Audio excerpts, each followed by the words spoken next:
Welcome to the Banker Lamp. Please enjoy the video. In this video, I will show you how to make a popsicle stick roller coaster using an easy method. First, gather your materials.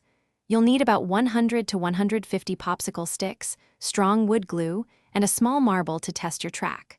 Also, grab a sturdy base, perhaps a piece of cardboard, and a ruler with a craft knife for accurate cuts. Having everything ready makes the building process much smoother and more enjoyable. Now, let's build the foundation. Start by gluing 2 popsicle sticks parallel to each other on your base, leaving about 2 inches of space between them.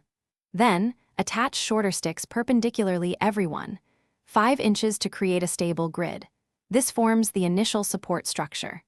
Next, stack and glue popsicle sticks vertically to create columns of varying heights, which will support your coaster's inclines and drops. With your supports in place, it's time to craft the track. Carefully cut popsicle sticks lengthwise into thin strips. These will be your track rails.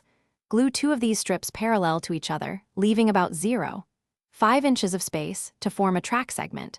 You can then gently bend and shape these segments to create exciting curves, loops, and slopes for your marble to travel.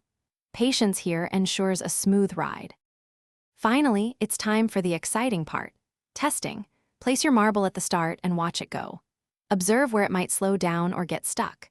Make small adjustments to your track sections and supports to ensure a smooth, continuous flow. You might need to add extra glue or reinforce certain areas. Remember to check the description for a link to the Owala water bottle and other great deals to keep you refreshed while you build. Enjoy your amazing creation. Thanks for watching. If this was helpful, leave a like and consider subscribing. See you next time.